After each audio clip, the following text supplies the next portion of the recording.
It's the Don't Make It Weird podcast with your hosts, Daniel and Dinasaurus. Where are we? What's going on? Is this the Don't Make It Weird podcast?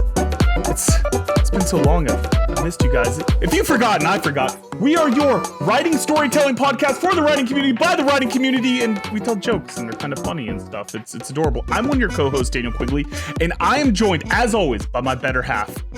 I'm joined by the capricious calamity of cantankerous, contemptuous characters herself, Dinasaurus!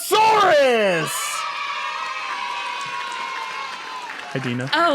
Okay, so here's what just happened. My brain glitched because I was like, I had something that I wanted to say when, you introduced me.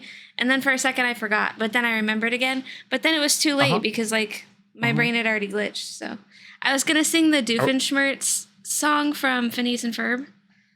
I still support it. We need more singing on this show. So why don't you just drop some bars, Dina? Why don't you do this for us? No, I'm okay.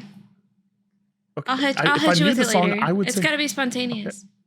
It's okay. So maybe at some point in the episode, just going to break into it. Yeah, it's just a little jingle. It's not really like a song.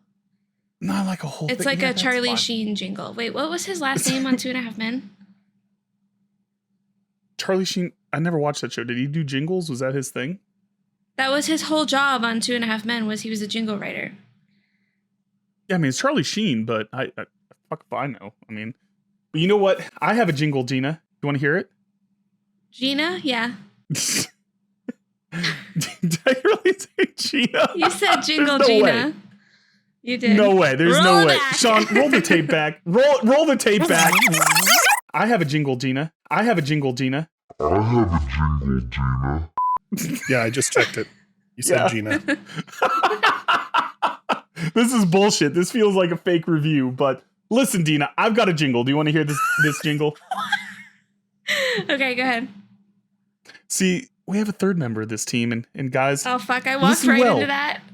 Yeah, you did. Damn it. Listen well, will you podcast with me? Not now, Dank. Does producing us have you suffering? You've been the most gracious of hosts. I may have invited Clippy, but the Master Swirldo's not coming in. Producer Sean, everyone! That was good.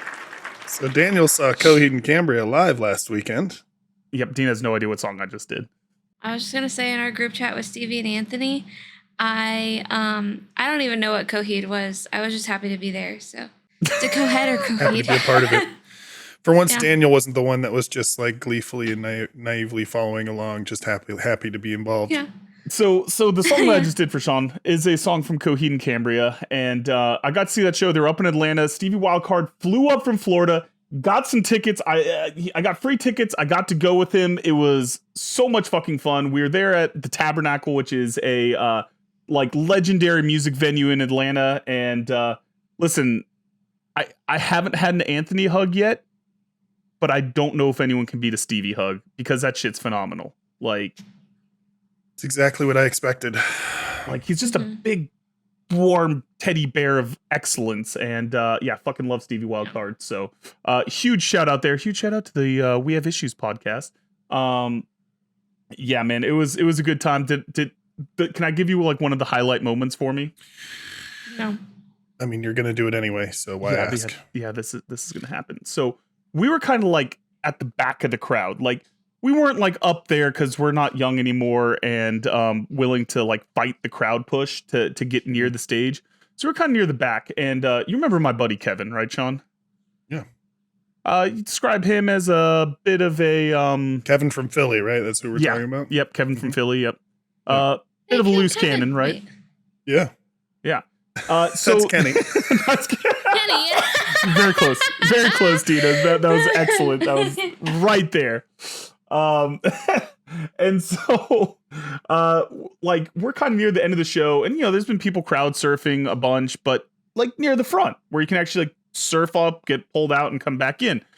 Some drunk ass dude tried to come up to me and to Tina, Stevie's wife, and was like, yeah, hey, lift me up, man. I want to surf. And we're like, dude, no, we're way at the fucking back. This isn't what we're doing here. No one in front of you is expecting crowd surfing right now. And so we're like giving the frantic gestures of no, get the fuck out of here. And the guy went for it anyway, so he hauled himself up and he makes it over to Kevin, who is a little bit in front of us. No, I'm picturing like this guy like climbing your back though. Like, did he like climb your back, get on your shoulders? No. Just, like, He went to another guy. No. Oh, okay. He just went to a guy in front of me, another big dude that was in front of me, and the guy was like, yeah, it would have been actually excellent if he had done that. And so he gets up on this dude's shoulders and he lands on Kevin. Kevin just has this look of, the fuck? It just throws this guy off and he just lands. Let's go. Ass first on the ground. And we were dying laughing.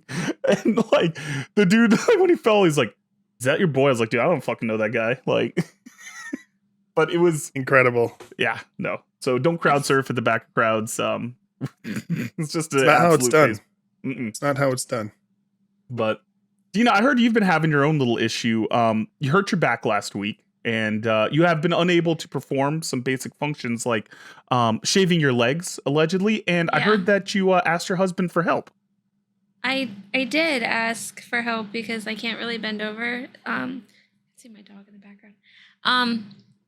And instead of offering to help me like the good helpmeet that I thought that I married, I instead was gifted with an extendo arm for my fucking razor. And he said, do it yourself. So like that's innovation right there. How far does this thing extend? I would say it's probably 4 feet.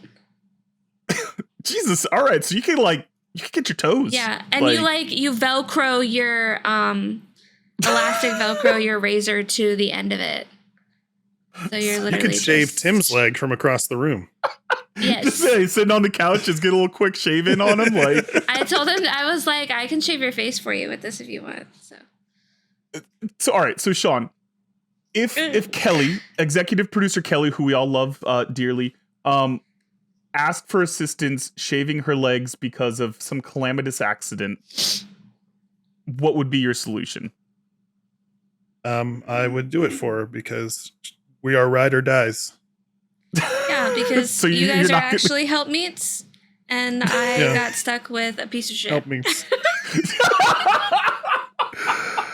Well, first I would try to be reasonable and be like, "Is this really necessary? Like, are you like, can she just wear pants instead?" And then if she insisted, I would do it. Yeah. I mean, how confident are you in your leg shaving skills, Sean? I feel like, I've dealt with shaving my face and my neck quite a bit in my life, so I don't think I would have that big of a. I feel like there's less like nooks and crannies on a leg. It's pretty. Less, and if you don't pick up the razor and you just the whole time, then you're not going to mow it back and forth. I learned that from Dina. Yeah, the Dina method I do a pretty good still blows my mind that you can do that. Like that just feels wrong. That's what tattoo artists do. Oh, you don't have a tattoo. Never mind. You have a tattoo? No. I just know that they do. Hold on, Dina. Hold the fuck on, Dina. I just know that they do that. I just know that they do that. I don't have a tattoo. I don't believe her. She has a portrait of Henry Winkler on her butt cheek. What Mama don't know won't hurt her. It's true. It's fair enough. But all right. Okay, last question on this. Is there an area of your partner's body that you would not shave for her, Sean? And I'll ask the same for you in a second, Dina. We don't have to be explicit. I mean, I think this is a family show. I think the butthole is the clear answer here. You don't shave a butthole, you wax it. But okay, she asked your permission to wax the butthole. Would you be part of the journey? No, there are professionals that do that are way better at it than I could ever be. Dina, I wouldn't wax anything for my partner. That's fair. I feel like it'd be fun. Like that scene in 40-Year-Old Virgin? Oh, Jesus. ¿Cómo se llama? No, Kelly Clarkson! Have you guys ever seen A Bad Mom's Christmas? Yes. No. Actually, maybe. Oh my God. So Kelly loves that movie. Oh my God. So there's one of the main women or whatever. She's a professional waxer or whatever they're called. and she like falls in love with this dude by waxing his butthole. A hair removal specialist. Yeah. Yes. Expert. All right. So Dina, is there a line that even you wouldn't let Tim cross if Tim was willing? Butthole. Butthole. Everything's I told you, butthole's the answer. one. Yeah. Yeah. Fair enough. I agree with you. I mean, not. I already let my wife know that when she was pregnant, I was not shaving like her, that this is just either seek out a professional or go on. But I agree. I think butthole is the line. But that seems I can't like believe a she very private would experience. trust you with a blade anywhere near her body. I agree. That's the surprising thing here. I want you to know that even my sister's abusive ex-fiance shaved her for her when she was pregnant. So you're a piece of shit. Oh, Jesus. You're worse than an abusive husband is what she's saying. Yes. All right, well, we've sunk to a whole new low here on the Don't Make It Weird podcast, and apparently Daniel is about as big of scum as scum can get right now, so sorry, Mom. All right, so guys, before we get too far off track, last week we had on LA, aka Lori Cunningham. Dina, what was your favorite part of the last episode? I liked it all. I loved being out of the loop for all of the jokes. That was so fun. Yes. That's classic Dina. Well, don't worry. We're going to protect you on that soon enough. We're going to teach you some lessons in our game today, Dina. Okay. Can't wait. And Sean, what was your favorite part, buddy?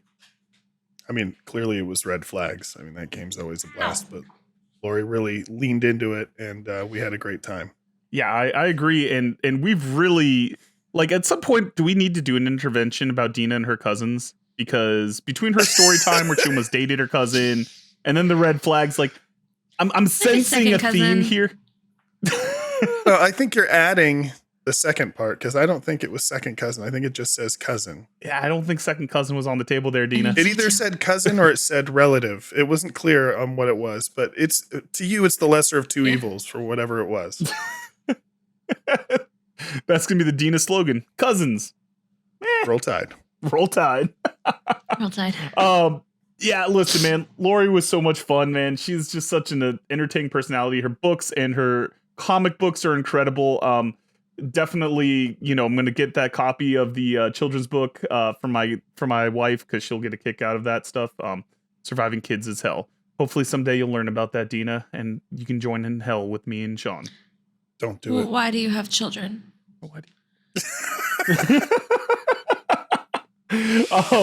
All right, guys. So, Sean. Someday I'd love to be involved in a inside joke. That'd be. Sean, we drink a lot on this show, and allegedly. Allegedly. Any of our employers listening, it's all water. Don't worry. Sean, what if people wanted to drink along with us? Oh, we have a drinking game that we play every single episode. One, if you hear this buzzer, that means someone has said a word that triggers a drink. There's a list of 4 or 5 words or phrases that will trigger that buzzer. So listen up for those and drink along with us at home. Responsibly, of course. Also, we are all part of Buffalo Club here at Don't Make It Weird, which means we drink with our offhand. So we're all righties here. That means we have to drink with our left hand. If we're caught drinking with our right hand, someone else could yell Buffalo and force us to chug the rest of our drink. We will do it. We will drink anytime, anywhere, middle of the day. Don't give a shit. If you see us buffaloing, fucking call it out. It's for life, baby. Buffalo Club is for life. Yeah. I tried to go fishing the other day and just text Sean Buffalo randomly. Did not work. He did. But one of these days I will. I'll catch him. He did. And by the way, if you falsely accuse someone of a buffalo, you get reverse buffaloed and have to finish your drink. And from 3,000 miles away, Daniel reverse buffaloed himself and sent me a video of him chugging his Chardonnay. It's a Pinot Grigio, so it was excellent here. Ooh, all I know it was some kind of bottom shelf white wine from the grocery store. I would be offended that you would assume that I went bottom shelf, but it was bottom shelf. It was bottom shelf. Yeah, no, absolutely. It was a screw top and not from New Zealand. So, Dina, you know what? Keep your shit together because it's time for my favorite segment of every one of our family episodes. It's a new segment and one that I'm very excited about because you see, out here in the world, guys, it's hard to know fiction from reality. And here on the Don't Make It Weird podcast, we want to blur that line further. And we want to dive deep into the dark reaches of TikTok. Dina, get the conspiracy corner for us. I have two, and I made it to conspiracy bird talk, finally. Yes, birds aren't real, TikTok. Birds aren't real, baby. Birds aren't real. I don't know, like, there wasn't a whole lot to this video. It was kind of dumb, but, like, I sent it to Sean because I was super, super excited that I made it to fake bird. It was Ben Shapiro, Daniel. Oh, God, of course it was Ben Shapiro. I don't know who that is. He was looking at... whatever. He was watching a video of someone making a drone out of, like, actual taxidermied bird feathers. Yeah. And instead of having, rotors, it has flapping wings. And he's, like, terrified about it. He's like, this is terrifying. And it was obviously not a real bird, but like, I guess from a distance, it could be convincing. Yeah. Yeah. I love it. Yeah. So, all right. So what did we learn about birds not being real, Dina? Just that they are actually trying to make like fake birds, and like we would never know from that distance. And like its wings flapped very accurately. Wait until you get to the corner of conspiracy TikTok where they claim that all birds are already drones. I'm so ready for that. Birds are installed by governments around the world to watch all of us, and that every single bird on the planet is actually a government drone. Started with because pigeons, we need and it's birds to expanded spy out. on us. Yeah. They already spy on us. Anyway, And the ultimate conspiracy theory that the bald eagle is our great American mascot, but also the biggest spy on all of us, of them all. Because, I mean, who's going to turn on a bald eagle? It'd be so weird if someone, like, hit one and then had to bury the evidence, right? Like, that'd be fucking Why do you think weird. it's illegal to kill a bald eagle? I mean, Yeah, it's we don't condone right there that. in front of you all. Wake up, America! okay. So now, here's for like the serious good one, because like we all know about like conspiracy bird talk, like that's not new, but like I'm happy that I made it. Yeah. So I made it to Kobe talk. So Oh no, Kobe Bryant, that's his last name, right? Kobe, that guy. Yes. Yep. That's a sports Okay. ball legend that died tragically in a legendary helicopter basketball accident. player. Yes. Yeah. His death was a setup. So somebody paid to have him killed. So 3 days before three days after it was set, whenever he died, so 3 days later, he was supposed to go to court because he was supposed to testify in a trial against this company that was using the name Black Mamba, which I believe was like his sports ball name His or whatever. His brand. I'm assuming. Yeah. So Mamba mentality. this was like an energy supplement or something. And the three companies that were partners that like made this supplement it was allegedly discovered that they were lacing the supplement with opioids to make it more addictive. So Kobe was suing them for the name and then also for the opioid lacing. And nobody had really heard of this because he never got to testify. So like everything was dropped supposedly. But it was believed that his partner that was supposed to go in with him had ties to these three companies that were making this energy supplement and paid to have him killed. So that's where I'm at on conspiracy TikTok. So the helicopter pilot and the three children and the children's Collateral. parents that were also on Collateral damage. the helicopter, all of it collateral damage. So for the record, I just want to state good with this Lord. one, because when it comes to anything involving death of children or anything like that, we here at the Don't Make a Weird podcast do not support or adhere to this conspiracy theory. We are just listening and talking about it purely for comical reasons. It is a tragic death, and fuck anyone that would belay the tragedy by, making up weird shit. That being said, holy fuck, how would they think they could get away with lacing it with opioids and that Kobe Bryant would be the only one to find the answer? Right. I was going to say maybe LeBron killed Kobe, so he could have Oh my God. better Settle the chance of debate. being higher on the all-time list. Yeah, so yeah, absolutely. I mean, how do we know Michael Jordan's not behind it? You know, he got in deep with the gambling debt. It all Maybe had- he had to walk So away he from took this shit basketball. personally. Yeah, It was Big Pharma, yo. big pharma. Big Pharma, dude. Don't fuck with Big Pharma. It's just like, imagine it's like, we've put fentanyl in all these drinks. No one will ever fucking notice. It's like, why is everyone failing their drug tests for fentanyl now? Jesus. I mean, that's like That's Coca-Cola that's got in trouble incredible. for putting Teflon in their orange juice. Today I There's learned an actual Coca-Cola lawsuit. makes Like that's an orange actual juice. lawsuit that's going on right now. Yeah. Oh, dude, Coca-Cola and Pepsi, their parent companies own every drink. Oh, I know that, but I wouldn't think of it as like Simply Orange, I Coca-Cola think. makes orange juice. I would make it like I would think about it like it's a different company that's just like a subsidiary. But no, that's excellent. Well, The Dina, same I think you did an factories. excellent job reporting because my mind is blown. I have not even heard a hint of this conspiracy theory before, and Right? And frankly, That I'm was a glad good that one. that was a really good one. And I'm just horrifying. I thought for sure that it was going to be Kobe Bryant's a crisis actor and that he's actually secretly I was going to Charlize say Theron or something. He faked his death. Is where I thought that was going. Gotcha. He's in Africa with Tupac and Biggie right now, and Elvis Presley. And Elvis Presley. Him and Charlize Theron are actually the same person. Yeah. But You can see part of his skin mask in the autopsy. It's the eyes. You can see it in the eyes. He blinks sideways. all right, so Why guys, did I it's try to do that. You can't. blink sideways. Just turn your head sideways. Perfect. Oh god. Perfect. Okay. That's gonna make it on the thumbnails later. There it is. Yes. But Daniel's making the thumbnail this week, you guys. Sean, you know I'm just trying to make more work for you at this point. Yeah. But so guys, I think it's time to finally get serious, to settle down, to do a segment that we in no way stole from the We Have Issues podcast, and a completely original segment where we check in on our writing journey and hold each other accountable. Accountability buddying, if you will. Dina, do you want to lead us off? I've done nothing. Oh, it's almost like you launched an entire book and have been going through sales and promotions and nothing's happened since then. I mean, Check I out keep Nothing forgetting Special, to it's promote amazing. it. What? I keep forgetting to promote it, so okay. Oh, well. Buy my book. You're just hoping to buy my book. It's really good. It's her background. It's right there. Right here Go for me on. as well.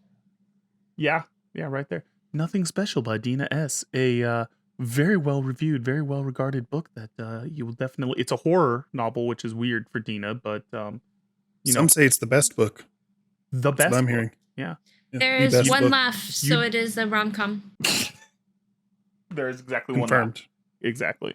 So curl up by a campfire, tell some spooky stories, and read Nothing Special. It'll be perfect. So what about you, Sean? Got anything going on, buddy? Nothing huge, although I will say that Huge. Dina and I might be collaborating on something kind of cool for your novel release, Daniel, and that's all we're going to say about it right now. Fucking tease me. All right. I'm in. I'm excited. This is literally the first I've heard about this, and now Sean has dropped that grenade, and it's going to bother me now for the next 3 or 4 months until my book comes out. So thank you for that, Sean. I appreciate Just it. as we wanted. Thank you.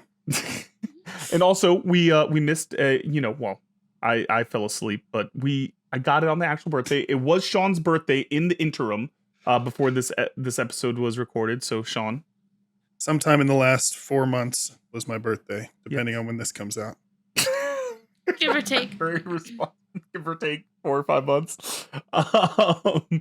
And for me, Dina, I know you're going to be shocked by this, but I did 2 major things that could actually constitute being writerly. What? One, I actually finished beta reading for Shannon. Shout out Shannon.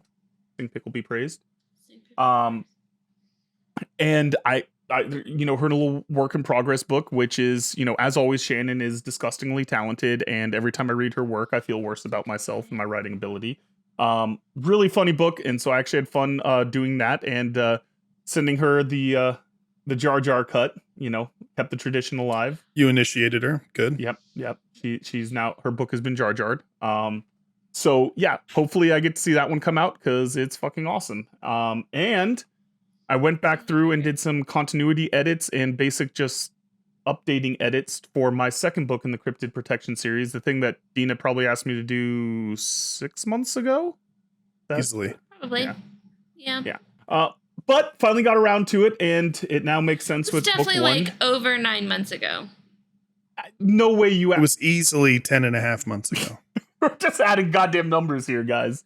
No, because Miriam wasn't pregnant when you asked me to update book 2. Yeah. And how old is your son, buddy?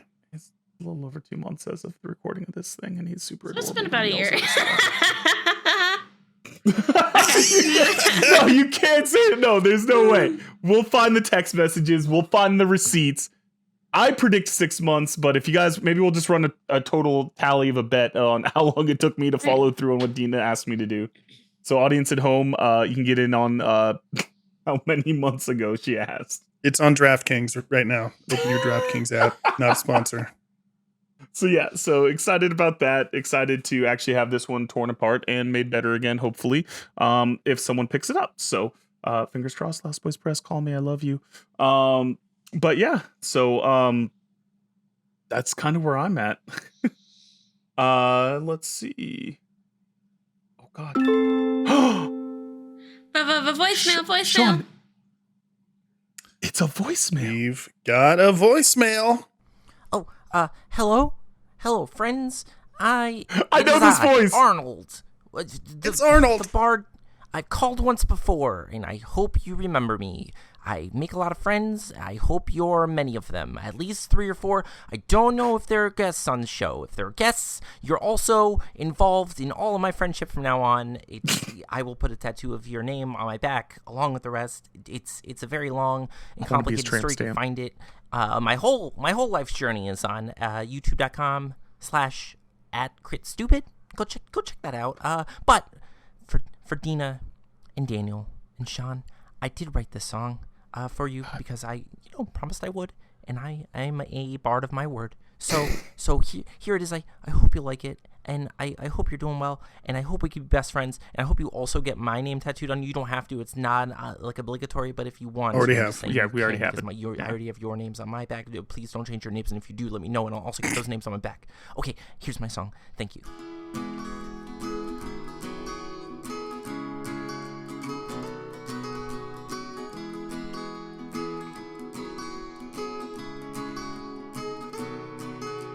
Sometimes in this life we meet people who don't love the types of things we do. For them we're never enough, or maybe we're too much, or just not the right fit. When you find your people, I promise you'll know it. People like Daniel who will help you to your feet. Share a silly Jar Jar joke and make you feel complete. Say hello to Dina who will share a crazy tale. With friends like her, no matter what, you can never fail. Meet people like producer Sean who help you to stay the course. Supportive friends who like riding a rocket strapped to a horse. As soon as I met you, all my heart and really cheered. From that day on, I knew I belonged with Don't Make It Weird. This is so goddamn wholesome. I love this. This is literally glassy-eyed right now. I was expecting there to be jokes and like things, but he just made me happy and all like glassy, man. Can that be our new outro song? Bitch. Yeah, we have. I mean, that should be our fucking theme song. God damn like it! Hard stop. This is part of every episode from hence going forward. Are we all in agreement? I absolutely agree, and with Arnold's permission, I will use it as the outro song moving forward. God bless you, Arnold, aka Incredible. Anthony. Check out Crit Stupid. The whole freaking show is incredible. It's probably the best D&D show out there right now, in my humble, unbiased opinion. You guys gotta check it out. It's just fucking hilarious. Damn. All right, we're in our feels today, guys. If you want to also get us in your feels, if you want to be part of this, maybe make music, maybe dance. Maybe just tell Dina you love her. I don't know.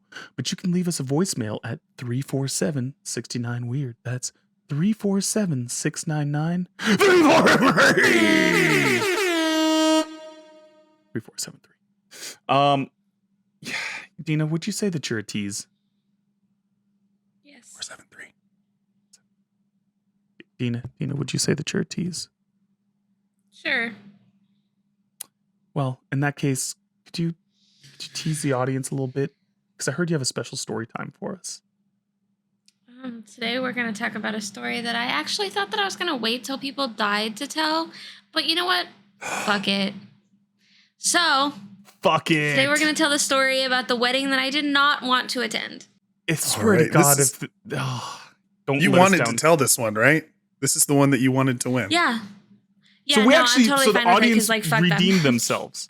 Okay, so the audience redeemed themselves. Like, we're in a good place now with the audience, because last time you were a little upset with them, and yeah, we're good. Yeah, all right. Well, I'm excited, and I'm even more excited about this, Dina. I'm going to be completely honest, because so for the folks at home that don't realize, Dina grew up in a very unique environment, a unique situation.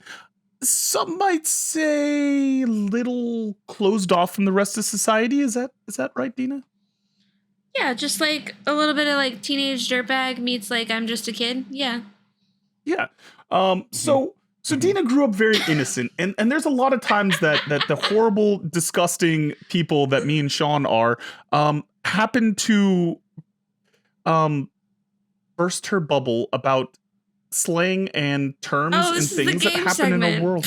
Yeah. Mm-hmm. Yeah. Oh, Dina. Oh, bless your heart. And so it is our responsibility to ruin the purity that is Dina. So we've come up with a very special game segment. Sean, what would you say it is? Oh, God. Daniel's been wanting to do this for probably a year. We're calling it the Sexual Lexicon Challenge. In this game, Daniel has prepared a number of words or phrases sourced from Urban Dictionary. Usually they're going to be pretty sexual or explicit in nature, but might not necessarily sound like something sexual when taken at face value. Daniel's going to present these words one at a time to Dina. She's going to take a stab at guessing what it actually means in the slang. And we're going to actually teach her what it really means. So after this, everyone's going to need a shower or bath, whichever you prefer. Oh, yeah. Dina might literally walk off the show at the end of this because, bless her little golden heart. And I'm very excited to bring her down to our level. So folks at home, if you've got children listening. Why do you have children? Perfect. But also, like, maybe just pause this episode and listen to it a little bit later. If you're at the workplace, in public, anywhere where you're worried about all the gross, disgusting things that we're about to talk about, or if those things offend you in general, just go ahead and fast forward. It's fine. We love you. We can just post this list online later for you. It'll be fine. But Dina, this is your last chance. Just remember, from this point on in the multiverse, you'll never be the same. You'll never be able to go back to what you were before this listing. Are you ready? Ready. And Sean, you got the definitions ready? You're gonna give us your regal read. Breast, yes. Breast, yes. Yes. I'll give my breast reading. I appreciate that. I know what you want. I will deliver. Thank you, baby. All right, so Dina, our first word is a classic made famous by Zack and Miri Make a Porno, starring Seth Rogen. This is the Dutch Rudder. Dutch Rudder. Shit, wait, no, I've heard this one. You guys have said this one before. Yeah, it's very important to me, Sean. Big part of our relationship. It's definitely two guys, but I don't remember what they're doing. Mm-hmm. Give us your best. You gotta give us something. It's two guys doing something with their peen. You can also ask Daniel for a hint if you'd like. I have a hint. I will not be touching myself, but I will be touching Sean, who will be touching me. Yeah, so it's just two guys just jacking each other. I mean, that's close. Close, but it's not. It's missing an important detail. Yeah. And so, Sean, while we are they doing the beach? Teach her. No, they're doing a beach.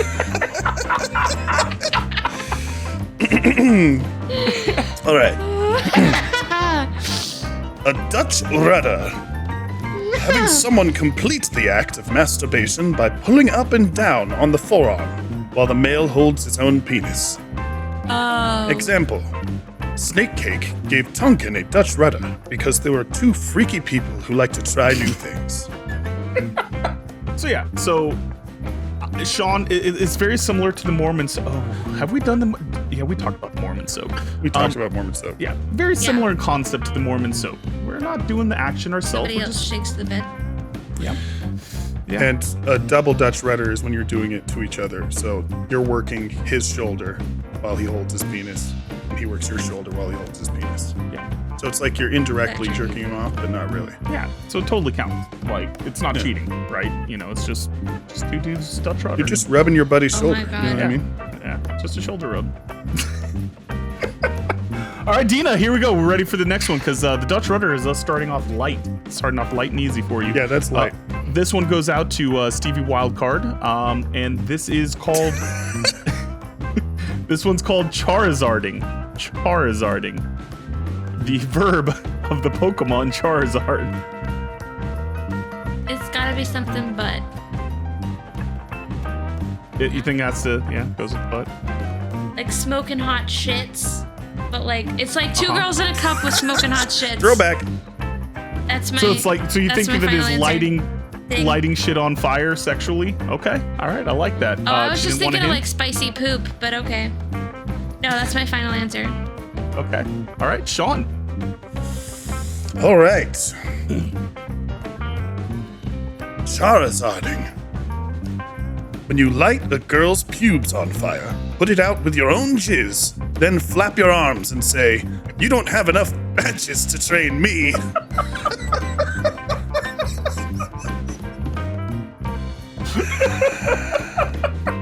Charizard's very hard to control. Very hard to control. I had not heard of that one before. God. I just love the visual of just flapping around afterwards. Oh shit. Perfect. Dina, what would be your reaction if Tim tried to Charizard? If somebody lit, no, I would literally shoot him in the face. That's not right to the metaphorical. face immediately. Yep, that's just Yes. You literal. could just light your leg hair on fire and then you don't have to shave. Yeah, there you go. That's the solution to your back problems. Full circle. I would take it as a personal hate crime.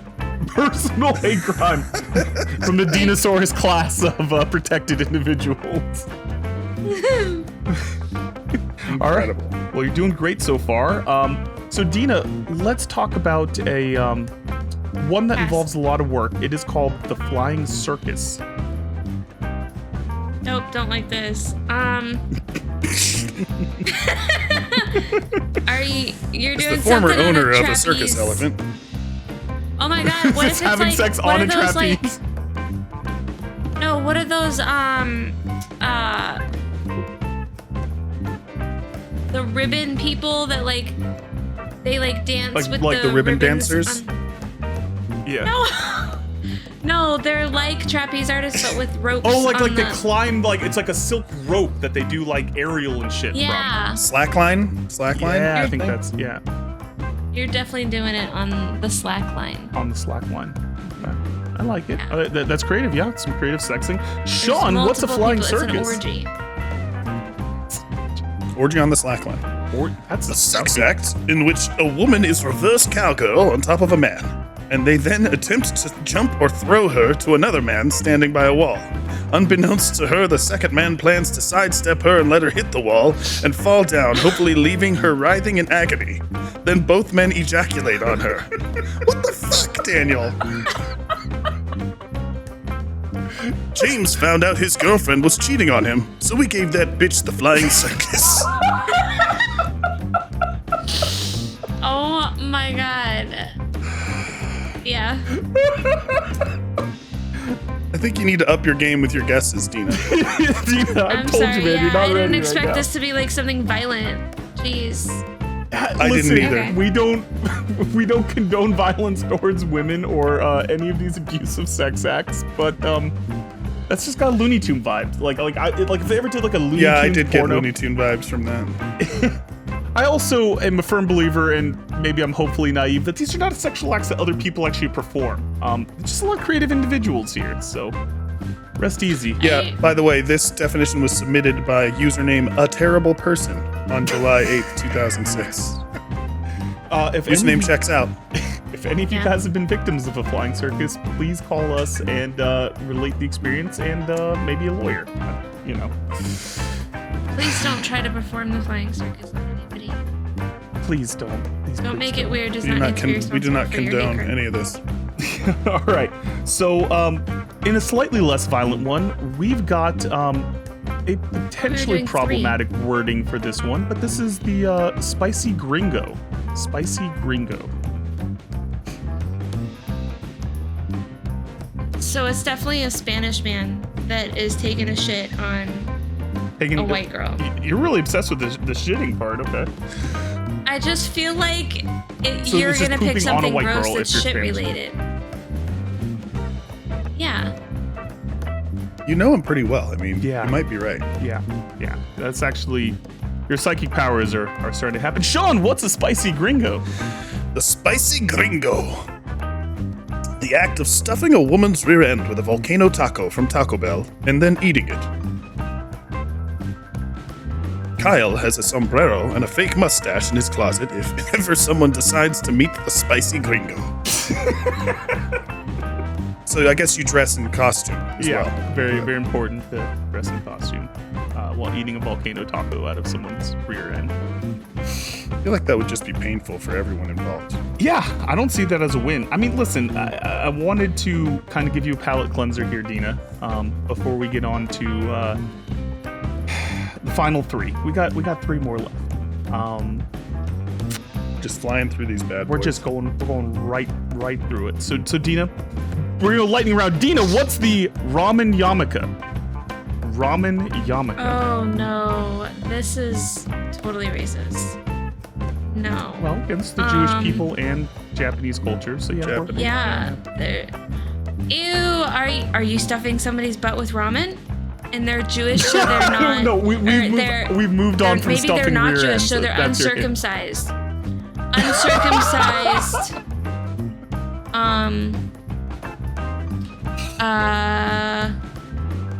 Ooh, you're putting something in a belly button and you're not circumcised. Okay, got it. Okay.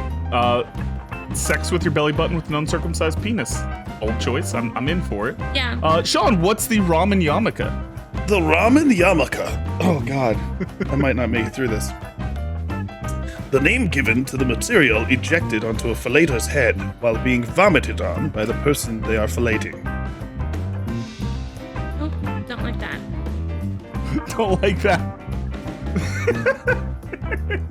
Because it's just like a little hat, you know? No, don't like that. Okay. All right. Well, maybe you'll like this next one a little bit more. This would be the unicorn. The unicorn. There could be nothing wrong with a unicorn, right? Sweet fantasy creature. Oh, it's definitely like they're definitely putting a penis on a forehead. Go. Penis on forehead. Stick it out. Okay. Yeah. This is probably the closest that you've gotten so far today. I'm gonna give it to her.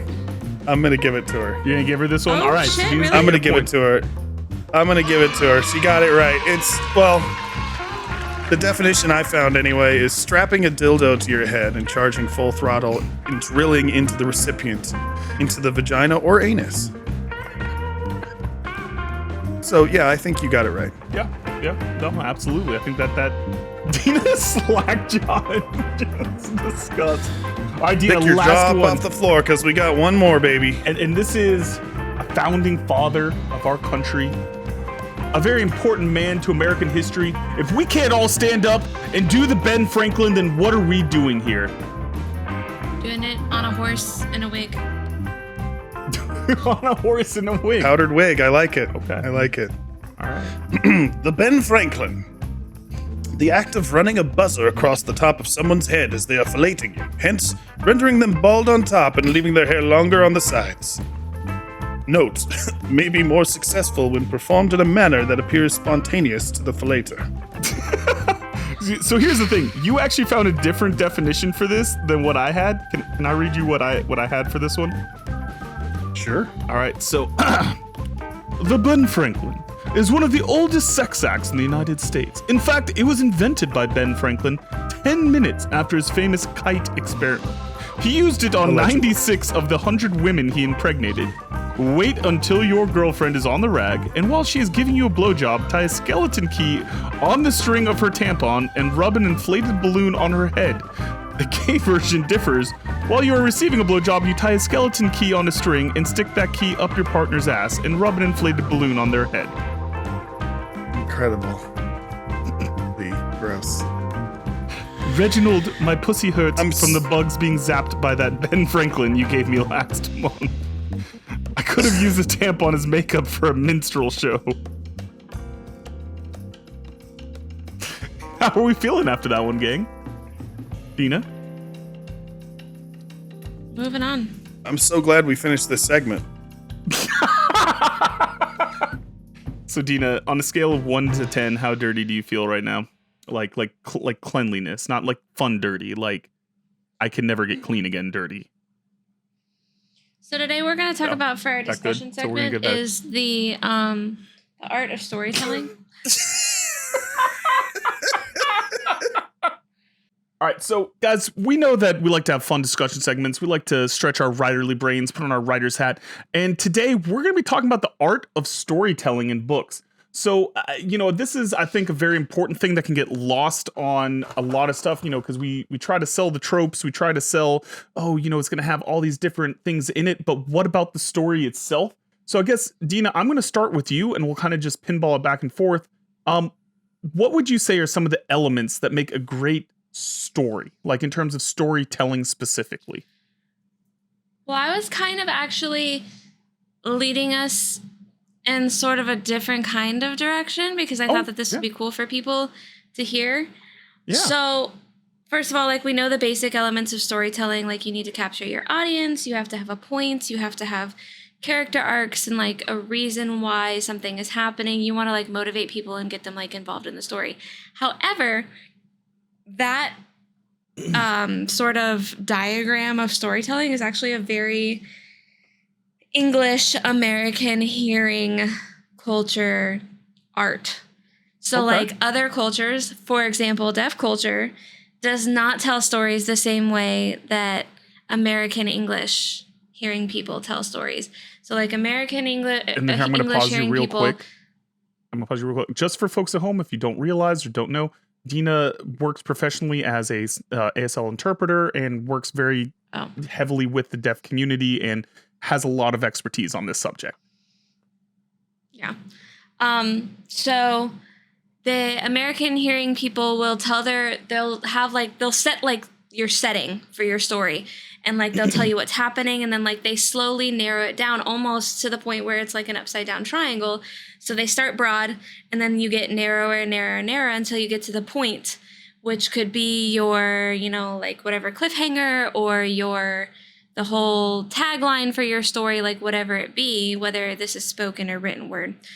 But like, for example, deaf culture will tell the story in the shape of a diamond. So they start with they state the point and like the ending of the story right away. And then they go really, really broad and like you have no fucking clue like why you're telling me all of this. And then you start to narrow it down again. So like they kind of sandwich their stories and like go way off topic and very, very, very broad in the middle of the story. So storytelling I personally don't like that. I find it very, very tedious and annoying and boring. Sorry. Yeah. And I'm just kind of like, can we get to the fucking point here? Like I need the point again. Like, I don't care unless we get to the point. So I just thought that it was kind of interesting to think about storytelling based on culture because we appreciate stories based on how we were brought up and based on our culture and how we identify. And I don't think that people realize that.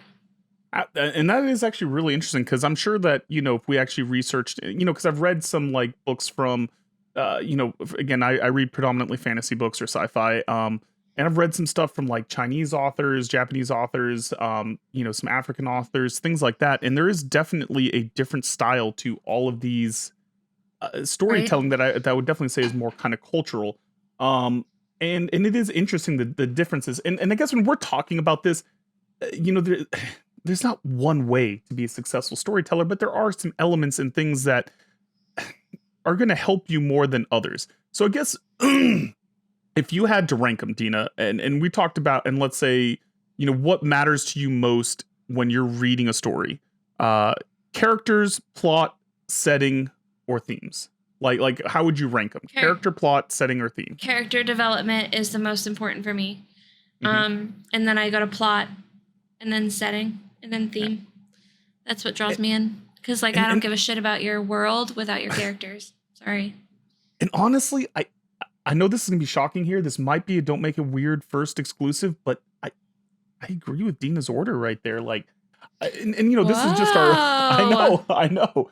And you know, again, this is just my own personal feelings. Everyone gets something different out of every book, but like, I think that especially in today's day and age, character development is everything. If I don't buy in, if your characters are two-dimensional and flat, man, I can't get invested, because at the end of the day, stories are a human thing. Like, they are telling us, you know, in its own way about the human experience, about, you know, and I want to be able to connect, to relate. And I think that if you try to get too, I don't know, philosophical with it, or too like zoomed out of the base conflict, so much can get lost. And then, like you said, plot is really, you know, it's everything to me. And what's interesting, I guess I would say, is that, you know, for the longest time, conflict and conflict resolution used to be one of the big elements of storytelling. But I think that, and tell me if you disagree, that it's something about modern audiences, they kind of like lower stakes. Not everything has to be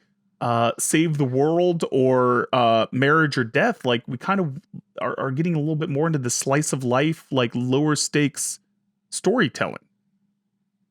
Yeah, no, I agree. I think that people want a reality with like a little bit of magic, because our world is so fucking shitty.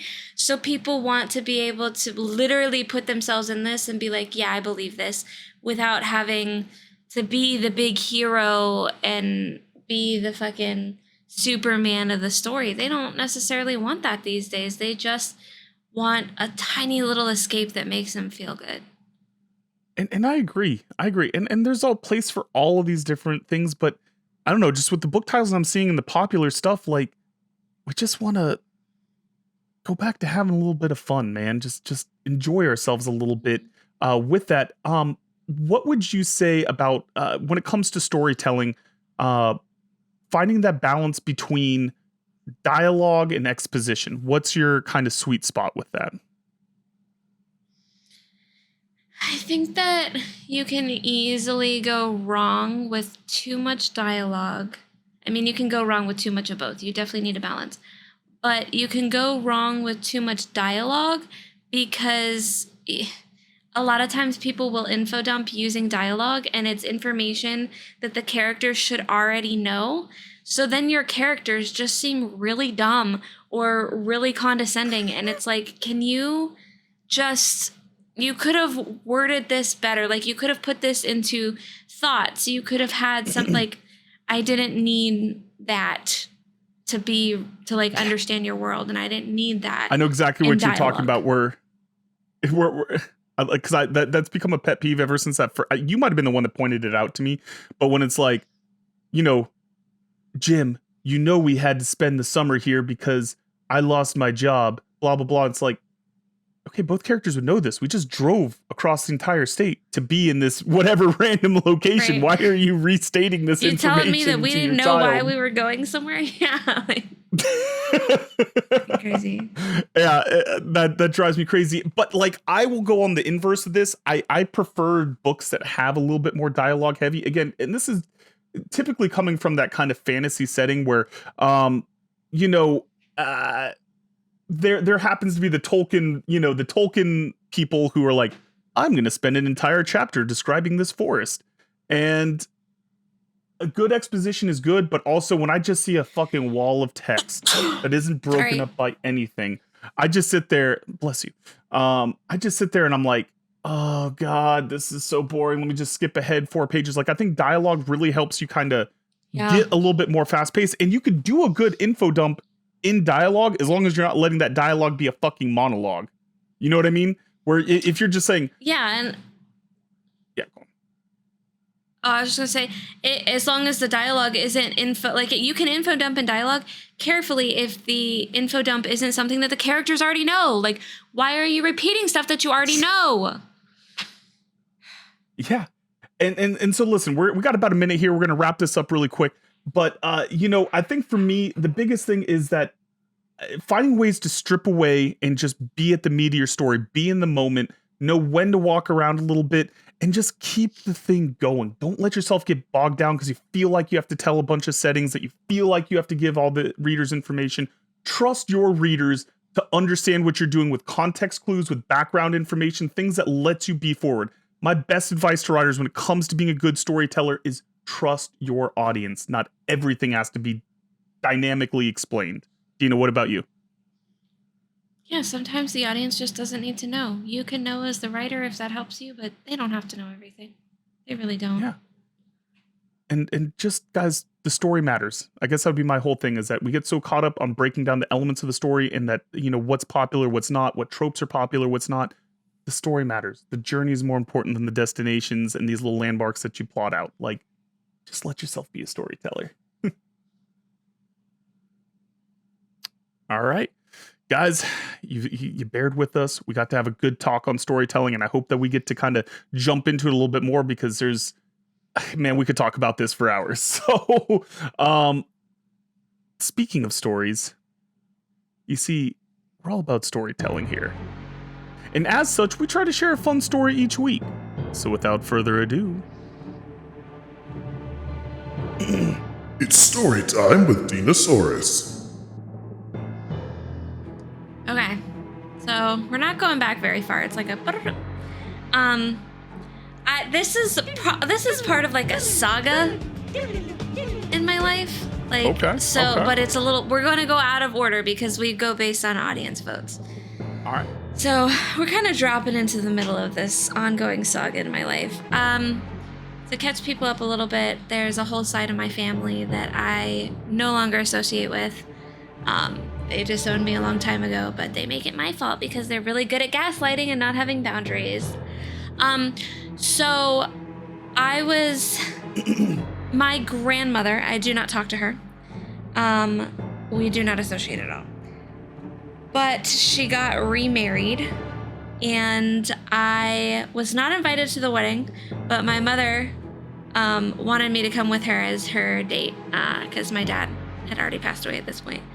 And I didn't want to go, but I also have an obligation to my mother, and I try to make her happy if I can.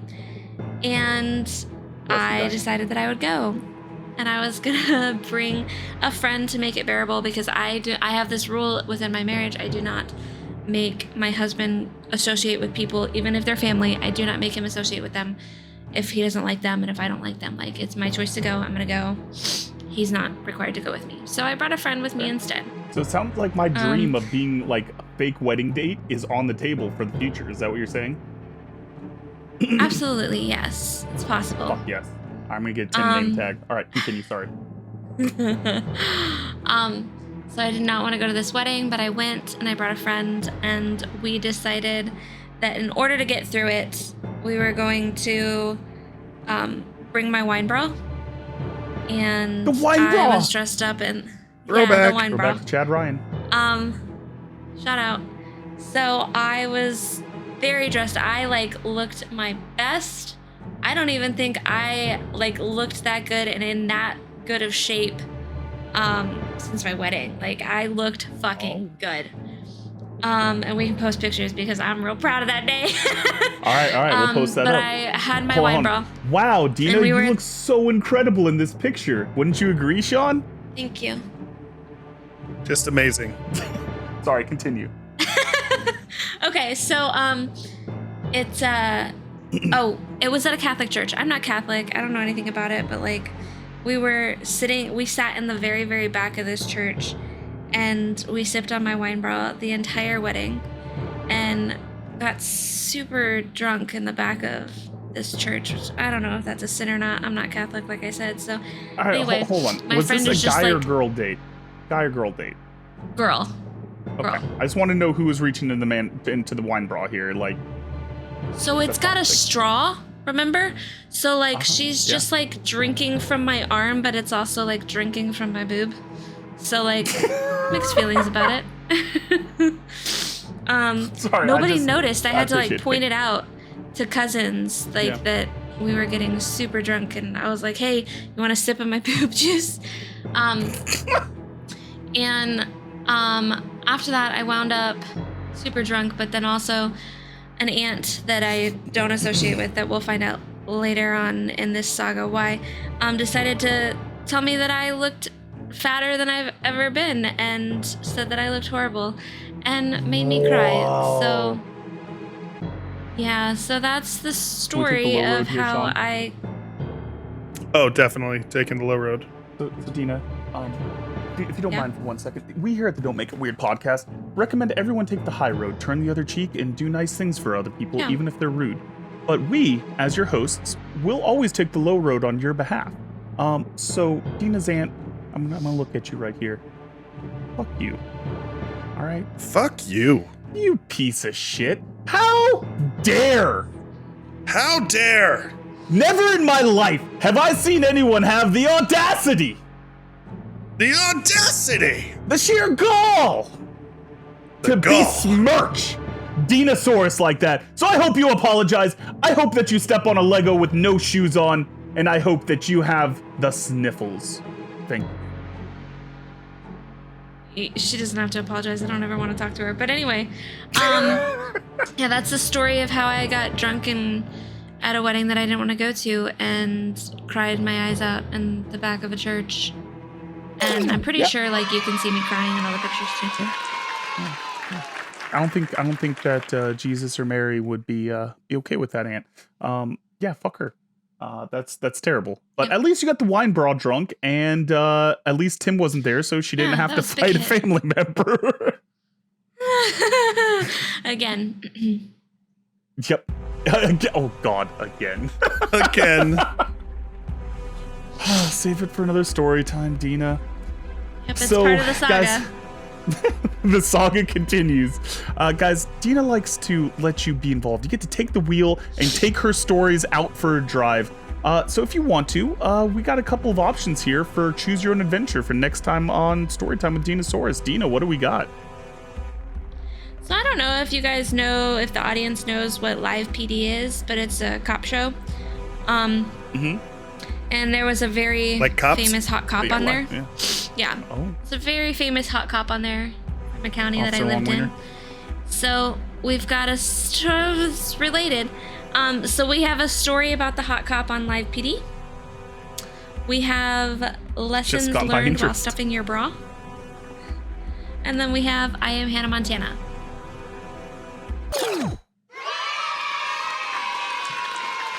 She's got us this week, Sean. She's fucking got us.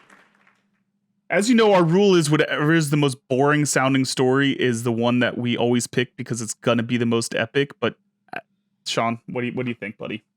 Okay, well, I know she's teased us about the hot cop before, so I am intrigued about that. I know very little about that. I feel like the one that people are going to gravitate towards is the stuffing your bra one because boobs. Yeah. Hannah Montana sounds pretty good too, but I feel like I would go with hot cop because I just need to know. I gots to know. I need to know how this relates to. If you hadn't dropped that this could relate, even ostensibly, to Officer Longwiener, I'm not sure I'd go with this. But I need to. I miss our boy. I miss this legend of your story collection. And if there's even a shot that we can bring Officer Longwiener back, that's my vote. I'm in. So.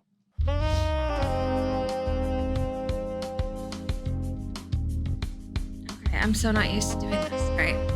Every week, we celebrate some of the worst erotic literature in history as selected by the Literary Review, a British literary magazine, in a segment that we call Cringey Copulation.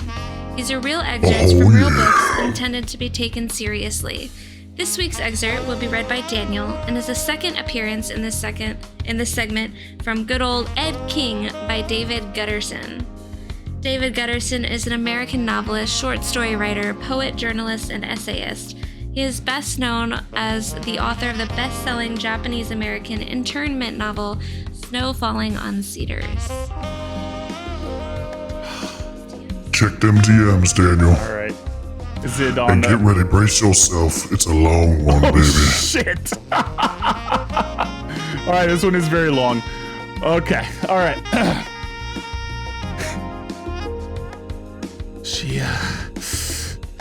She gave him this particular sign, this clear permission, and he began a careful prodding of her perineum, which was as good a starting place any for Diane. Fuck. Because it instigated those processes of memory, her sexuality required. It triggered memories with the uncanny force of deja vu. Okay. He's making it worse. And what she thought of as Ed slaved away was a boy from her village who had fingered her adroitly in a greenhouse with thick fucking green tomatoes. The boy in the greenhouse was flawlessly adolescent and shockingly beautiful. In his own innocent way, he made her come resoundingly. Apollo with his modest marble membrane virile, otherwise known in her village as a skin flute. This memory sparkled as Ed intently suckled. They were both on their left sides, Ed behind where he pried her right shoulder back where he deeply inserted and twisted his head so he could suckle away madly. He freed himself. Stop editorializing. Sorry. He freed himself from the nipple after a long attachment to her so as to kiss her on the mouth at length, as if seeking to set the world record for kiss duration, and she smelled her breast on his breath, which was otherwise piquant with saliva. A little tart, a little bitter, and humid with the churning underworld, the raw metabolism and generative heat beneath a flawless exterior. Jim Long's odor had been a little like Naugahyde, and his mouth, lips, and tongue had often smelled metallic, or just as often steeped in vermouth, whereas Ed smelled vulnerably digestive, warm-blooded, moist, and just now, breastfed.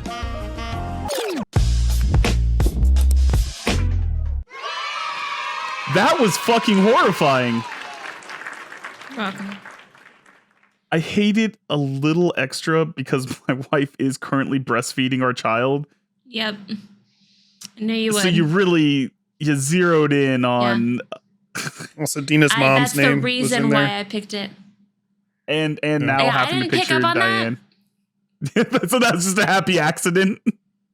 Yeah, that was an accident. But yeah, when I saw the breastfed, I was like, that's the one. That's it. That's it. Ugh. When Miriam wants to know why I'm in the other room while she's breastfeeding tonight, It's so much. Why did he do so much?